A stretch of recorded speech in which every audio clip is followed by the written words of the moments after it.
This is yours here. Switch it all around. Yeah. We're not live yet, are we? I can't see you yet. That's funny. We're having some mic issues. We got it. What are you doing? Are you drinking your coffee? Water? Water. I really don't drink coffee very much. Water. It's water. There's a T in the middle. Water. My favorite joke is, what do ninjas drink? What's up? What's that? Hot. That is such a dad joke. What do ninjas drink? What's up? Get ready. Okay, we're live. 5, 4, 3, 2, 1. Morning, everybody. Welcome to the Texas Real Estate Show. We started off with a K joke this morning. That was pretty interesting. And what was the joke? Come It on. was a great joke. Come on, then share the joke with all our, viewers. What do ninjas drink? And it's, what's up?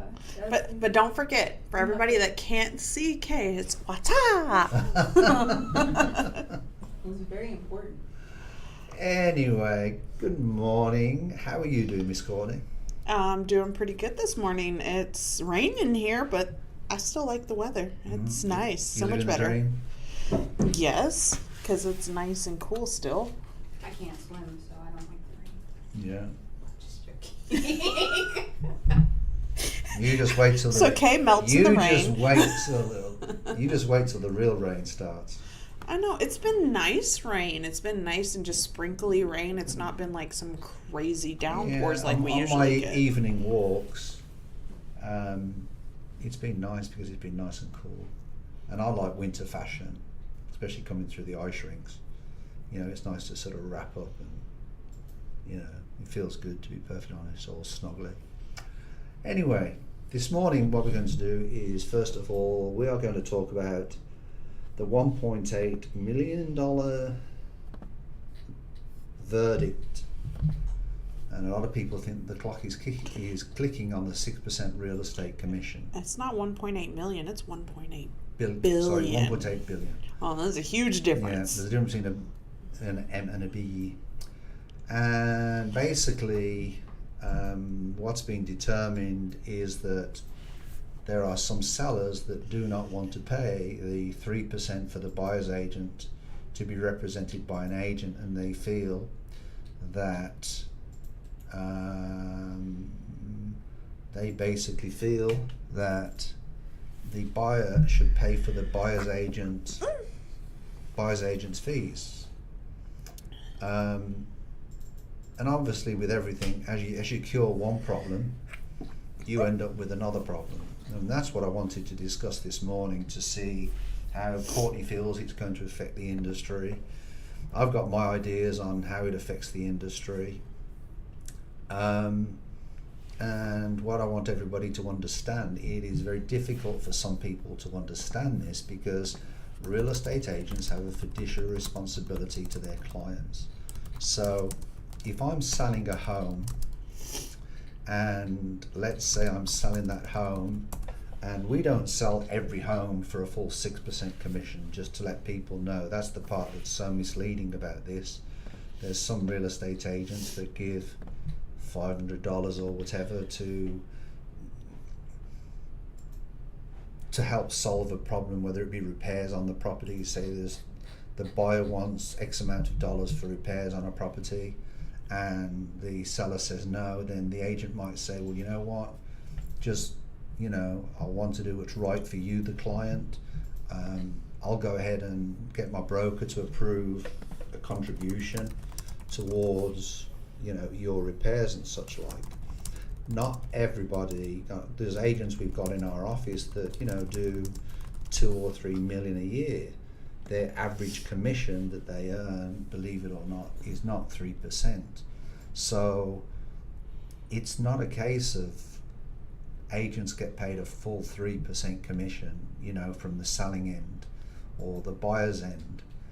I think what's going to happen in this case is, people are on about doing away with NAR, the National Association of Realtors. The National Association of Realtors is the biggest professional lobbyists over in Washington.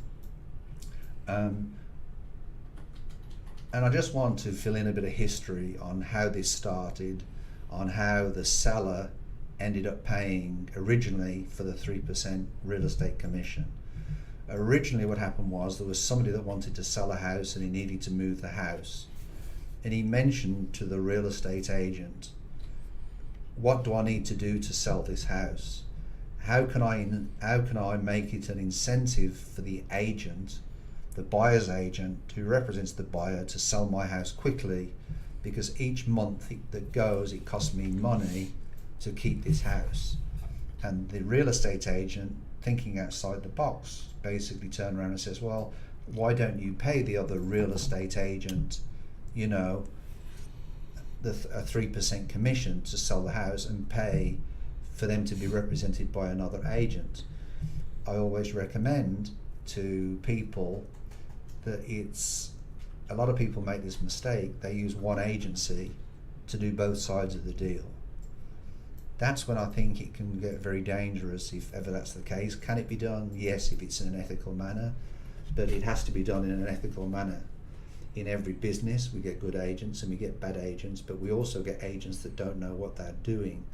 And you know, with social media the way it is today, to be perfectly honest, you can look at somebody and think, wow, she must be selling 25 houses a year, and yet when you know the sources where to go to see what they're selling, she hasn't sold one house in a year. The average amount of houses that an agent sold in HAR this year is apparently 2 to 3 houses a year.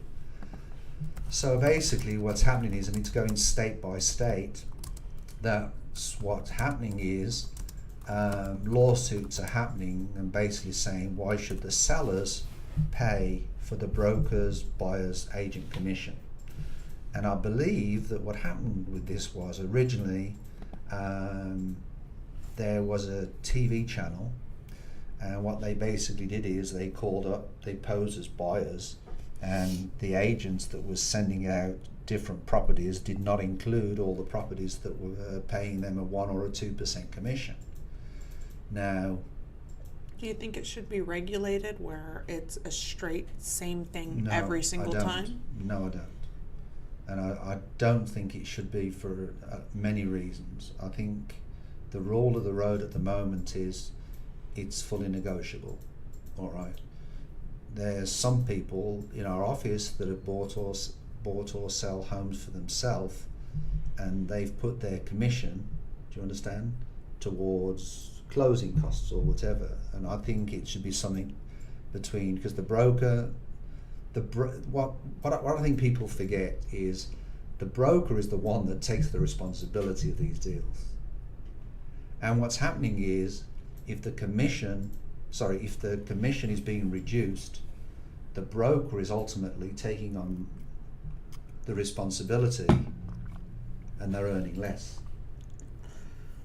And so what's going to happen is, you're going to get discount brokers that are going to come into this, and what's going to happen is it's going to ruin the industry, because people aren't going to get the customer service that they desire.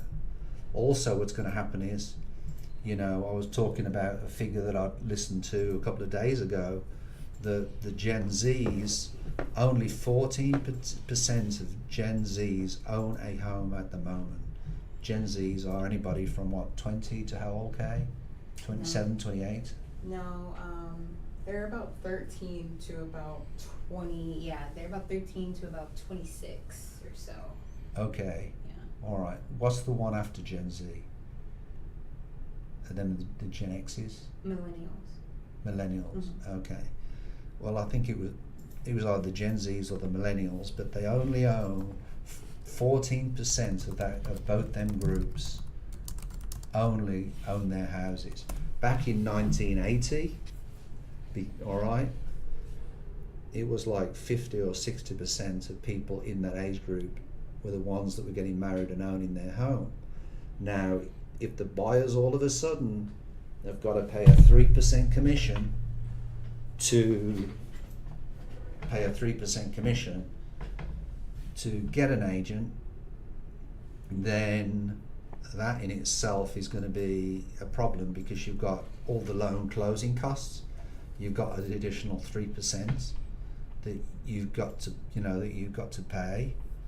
I don't know if that could be rolled over into the loan or part of the loan, but it's going, when you've got interest rates as they are. Well, right now we have such, we've come a long way. It used to be, 20% down on a house. Now we can do 3 and 3.5% down. So there's very, very little skin in the game right now when you purchase a house. And most Americans, I think it's about 65 or 70% live paycheck to paycheck. Right.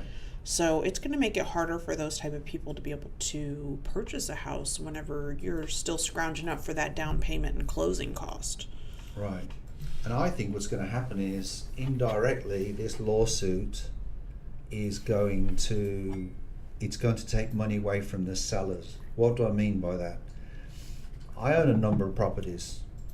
I can't tell you how many calls I get per day for people that want to buy my house with what we call off-market deals. Yep, So I get those as well. So what they want to do is to buy my house. They'll make me a cash offer on the house, and then what they will do is they might fix it up a little bit, flip it, and they will sell it. Well, if you get an off-market deal, it is not going to be sold for the same sort of money if it's listed on the MLS, because if it's listed on the MLS, it's going to be shown on the local MLS. It's also going to be shown on Zillow, Realtor.com, and all the other big sites. So what you're doing is what I've always referred it to is, you're opening your property open to a bigger pond of fish, in the hope that you're going to hook more fish and bring them in to get an offer on your house. And what I think is going to happen is, you get some of these wholesalers that don't have a license and don't disclose things. It's a sort of, to me, it's a dirty end of the business. And what they end up doing is, some of these wholesalers will make $15,000-$20,000 just for having a property, sell it subject to, and then they'll get somebody else to buy the house.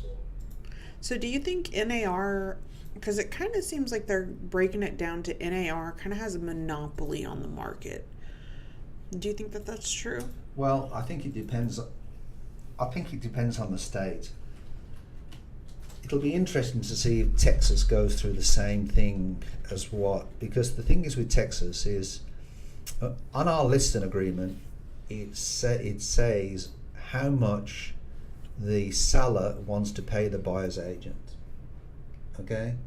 So they can put 0, they can put 1%, they can put 2%, they can put 3%, they can put 4%.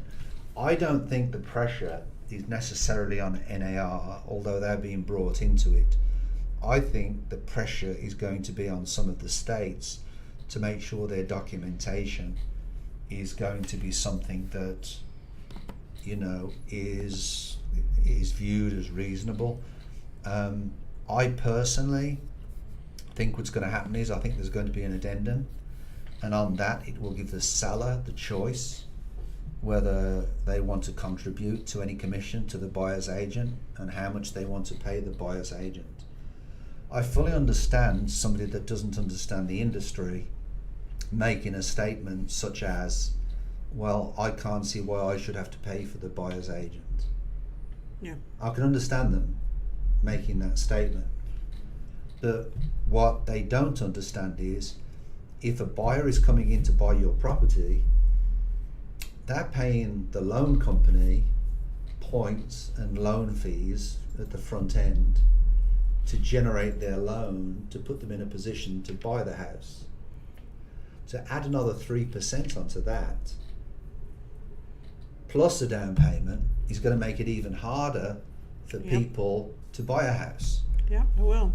And that's the part that I think is, I think it's very difficult to But NAR has been fighting off US antitrust officials and litigation for years regarding anti-competitive practices, and the verdict is that association's biggest setback yet. My analysis of this whole thing, and I want people in the chat to comment on this. I'm a real estate agent, okay? It's harder for me to sell a house if the seller doesn't pay the other agent the 3%. Regardless how much marketing it is, it's naturally difficult for me to do that, because you've got some agents out there that are contributing to buyers' fees, all right, in that 3%.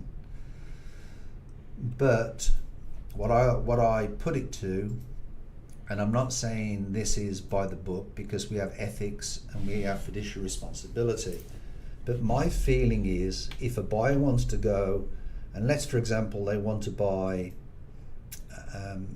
before I make my comments, I just want to say buying a house is the biggest purchase that anybody will make in their lifetime. Mm-hmm. So this shouldn't be mocked, and it should be taken very seriously, the things I'm going to say. But my opinion is it's a two-way thing. The first thing is, if I go to McDonald's and I want to go to McDonald's because they have a special, and that burger is 3%,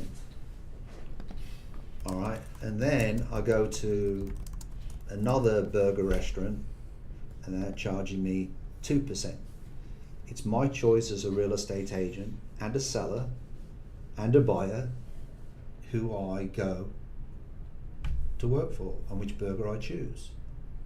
Now, what I'm saying is the 6% rule straight across the board is not, it's not a strict rule, never has been a strict rule. You know, the top agents that we've had that are millions of dollars, their average commission rate has not been anywhere near 3%. Why? Because what they're doing is they might be contributing to their buyers. They're working with buyers that might be buying 12 properties a year. So they're helping them buyers buy them properties to make them successful. You know? So do we know what's going to happen? No, we don't. But what I do think is that is it going to change the market? I don't think it's going to change the market anytime soon. But I do think that what's going to happen is in August, the NAR president, a member of agent of Kenny Parcell, resigned amid sexual harassment allegations last month. Redfin, an internet real estate company, left the association. So Redfin are no longer part of the NAR. There's some others out there as well that are no longer of NAR. And I'll be honest with you, they don't have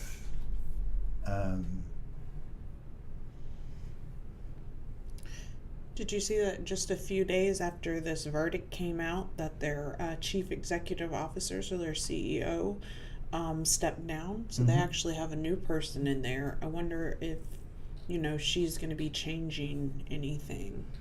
I think what's going to happen is, as always, it's going to be dealt in with paperwork. When I started 20 years ago, we had less paperwork to do than we do now. We had less continuing education requirements than we have now. The whole industry has developed and gone through. People say that the internet, as the industry's changed because of the internet. I am not completely convinced that the industry has changed because of the internet. What I think is a lot of people can be tricked more because of the internet. Until you go and touch and feel, it's like somebody said to me that, oh no, it is. We're flipping a house at the moment that we're doing at the moment. And one of my project managers turned around and says, well, I want these long handles on the cabinets. And I said to him, I don't like the idea of ordering these and stuff like that on Amazon. I want to physically go to Home Depot and I want to touch and I want to feel that particular product. And it's the same when you're buying a house. If it's the biggest purchase that you've got, I think there's only so much. I've seen agents that have gone around, especially when we had COVID, that would go around and do a FaceTime about the property and I still think that what you really need to do, we have a very good MLS in Houston. I think they can be commended. But the truth of the matter is, I think you still are going to need an agent to open the door. Buyers agents and listing agents do more than what people give them credit for. Yeah. Because listing agents, they have to do all the correct documentation. You know, I'll be honest, we've got an issue this morning where one of our agents bought a house. Now this is the ball on the other foot. An agent called me this morning. They bought a house, and on the seller's disclosure for the house, there's things on there when they've closed on the house now, but living in the house for 2 months, the sewer's been backing up. Oh, fun. Right, so that's an issue. There's roof leaks. You understand? That's what I feel is going to happen by getting rid of a buyer's agent, because some people will turn around. I think the majority, they might turn around and say, oh, I'm not going to bother paying a real estate agent, which leaves the buyer's agents, which leaves the buyers open to be basically overturned by scrupulous sellers. Yep, that's a possibility. So there's a lot of if, buts, and where's what's going to happen in this, and I think it'll be interesting to see what happens. The NAR apparently are going to appeal. It'll be interesting to see what Trek haven't commented too much on this. So.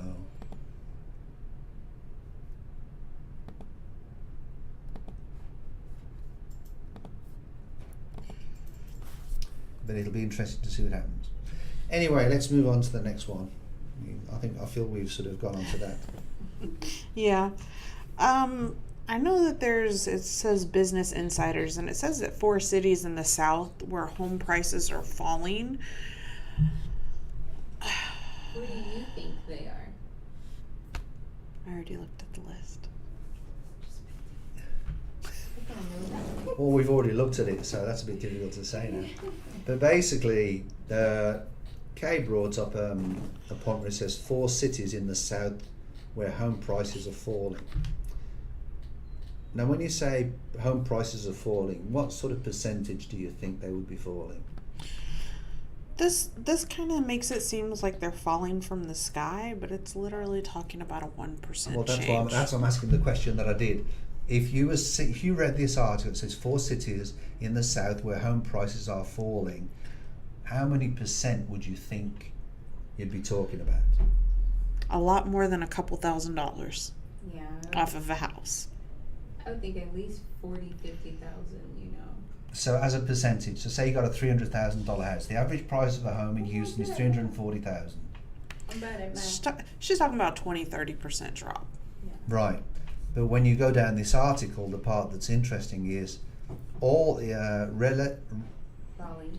there you go. North Carolina, listing price decreased 1%. Houston and the Woodlands, 1.5%. Okay. Memphis, Tennessee, 2.1%. San Antonio, New Braunfels, 2.8%. I mean, to me, that's nothing. The thing that I have to think about as well is they might be dropping a little bit, and it might be due to the high interest rates, right? And trying to get your house off the market because a lot of buyers just aren't out there. But in reality, over the last few weeks, we've had interest rates drop. So when these buyers start getting back in the market, which shouldn't be too long from now if the interest rates keep going down like they are, I have a feeling that, we're going to be seeing houses going for more than what they're listed for.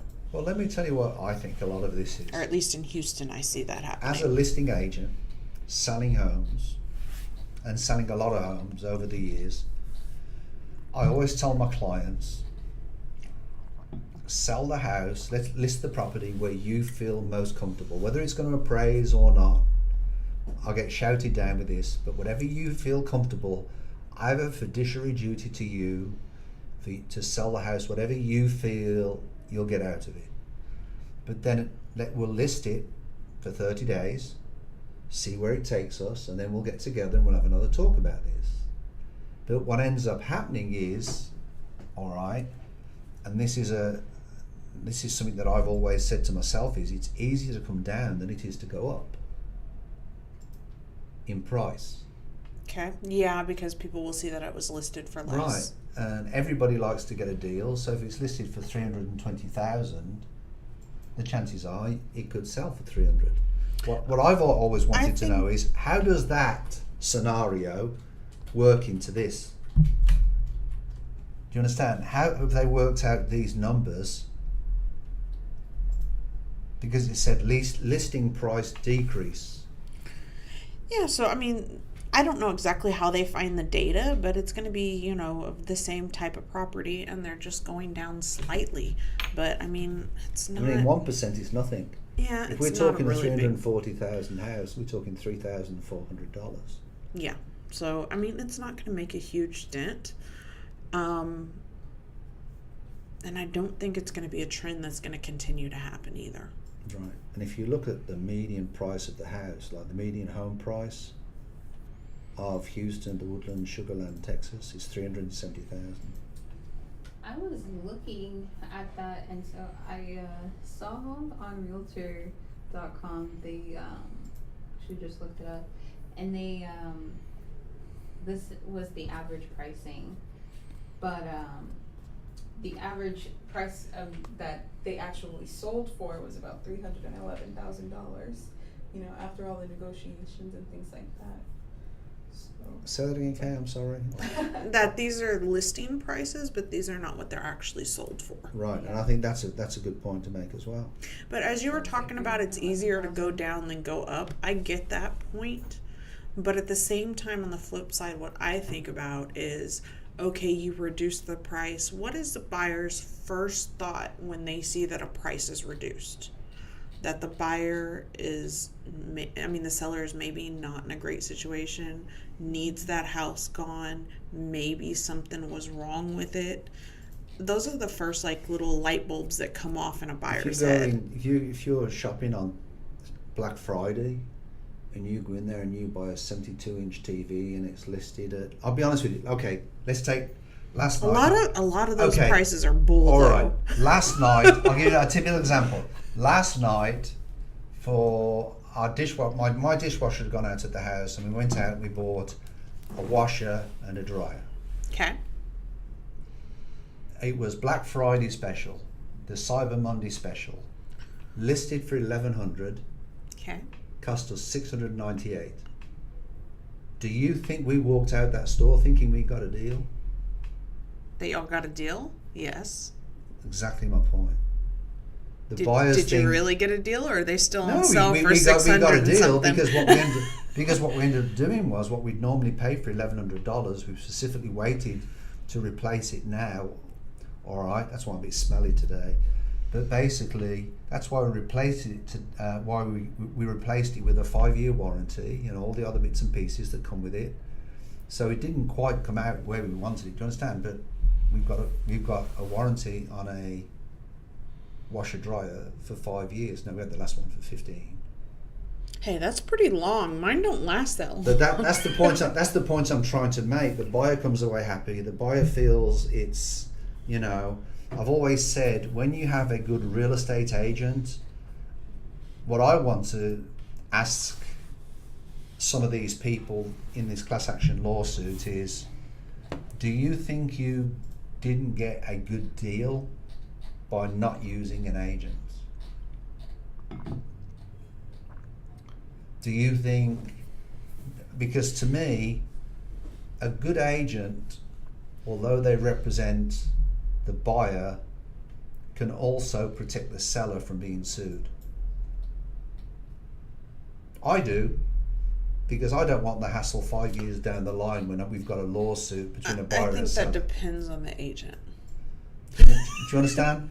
I want to be in a position where, you know, I mean, I keep the other agent at arm's length, but on a professional basis. But the truth of the matter is, I want to be in a position where my seller is not brought into a lawsuit in 4 or 5 years' time. Yeah. If the seller is selling the house by themselves, which could be an option now, I think we might see more of that. We're going to see more lawsuits. Yeah, I mean, unfortunately, we're in a day and age where everybody's all like, why pay somebody to do it? I can just do it myself. And sometimes that does not work out. Sometimes it does, but sometimes it don't work out so well. Imagine people getting real estate licenses, spending the money just so that they can sell their own homes. It happens now. It does. That's It still happens, yeah. It happens now. I mean, it's not a horrible idea if your head's in the right space, but people do that. What some people do is if they're selling their own home, they go and register for real estate classes, and they never activate their license, so their license is inactive. Oh, so they know and they understand the paperwork, right? And then, but there's a lot more to it than just that. Yeah. If I'm sued, I've got no errors and omissions insurance. There is a great company out there called Seller Shield, which basically, if you sell a home, they will pay if you take out the insurance, what they will do is they will pay the legal fees if the seller's ever sued. But if you're selling your own home, guess what? Seller Shield will not cover you. too much problems that can arise. Because when you've got an agent and then you have a seller, you have that buffer between knowing what's in the house, knowing the problems that are in there. And so being a seller and for them to insure them probably puts them way more at risk, because it's easier for them to come back and say, oh, you knew about this issue or you knew about this problem. Absolutely.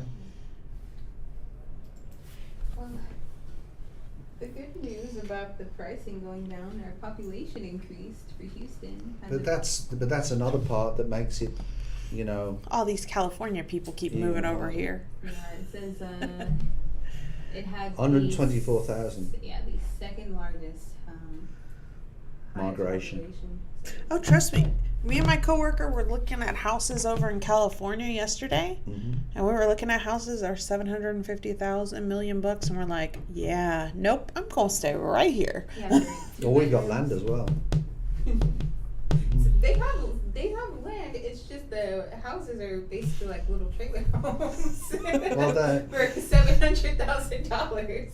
Well, it's not. I wouldn't call them trailer homes, but they're just very close. They're like they're townhome style. But I mean, that's like they are in Europe. No. I mean, like a trailer park. Like little trailer homes. Literally, it's like trailer homes. Oh, they put it on really? a big lot. I know in San Francisco on them hills. Oh yeah, You've got them townhomes. Yeah. But them townhomes are like 1.5 million, 2 million.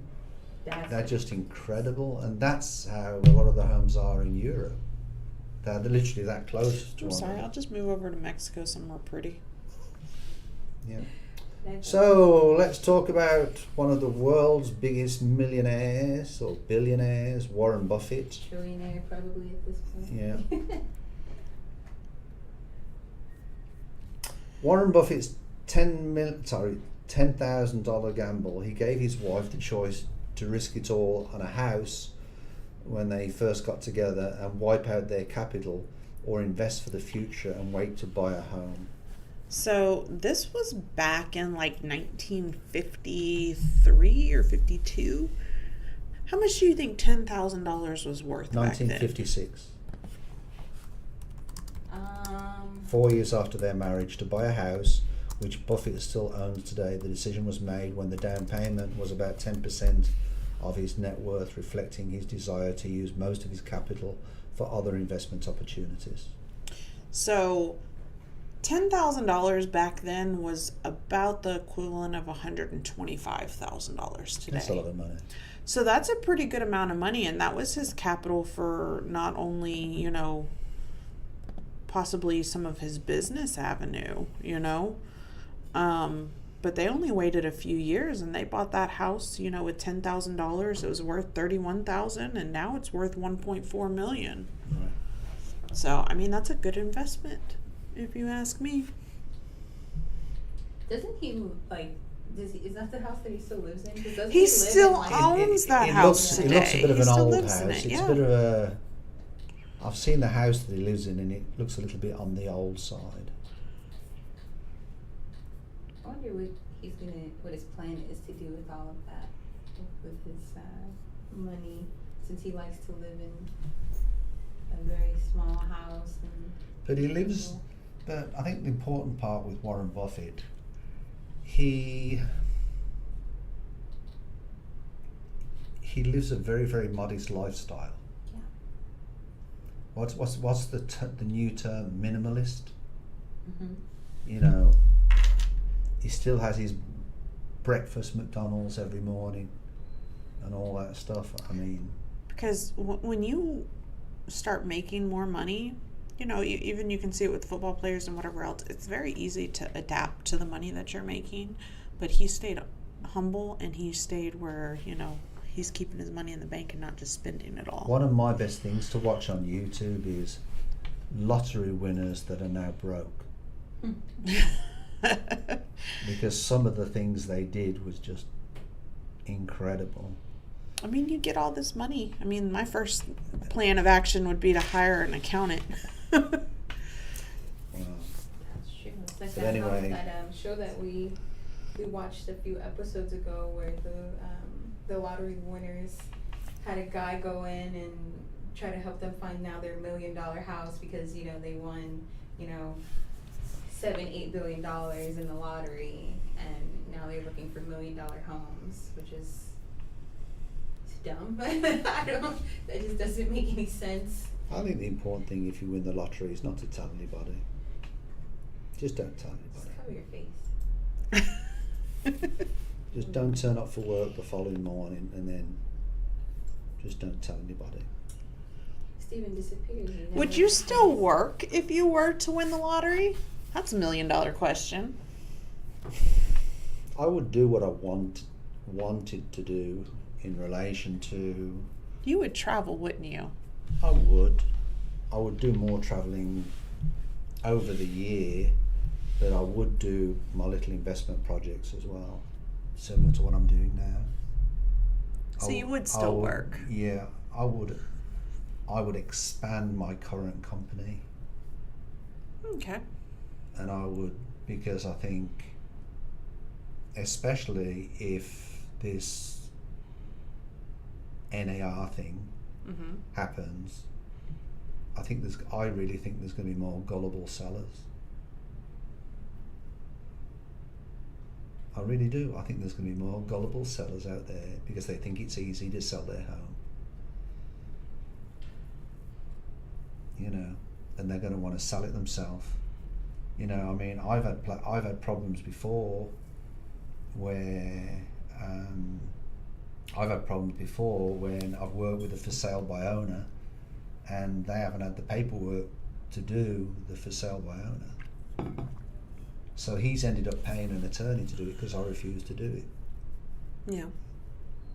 Because if I do it, then that's implied representation. Got it. So, anyway, I guess that's it for another week. Pretty good topics, actually. I thought short, sweet. We got a lot more to do today, so I want to thank everybody for tuning in. Thank you please like, subscribe, and turn on notifications. We look forward to seeing you all next week. Please, make your comments. I do think, we'll see what changes this makes. I don't think it's going to be as fast as what some people want, but I do think it will be a very interesting situation, to see what happens. So Laura, how do we get hold of you? Laura. Let's call Laura. I'm sorry. I'm trying to do something at the same time. I'm sorry. Yeah, you can get a hold of me at Courtney@lspmortgage.com. And you can get hold of me at Century 21 Olympian. You can find us on Google.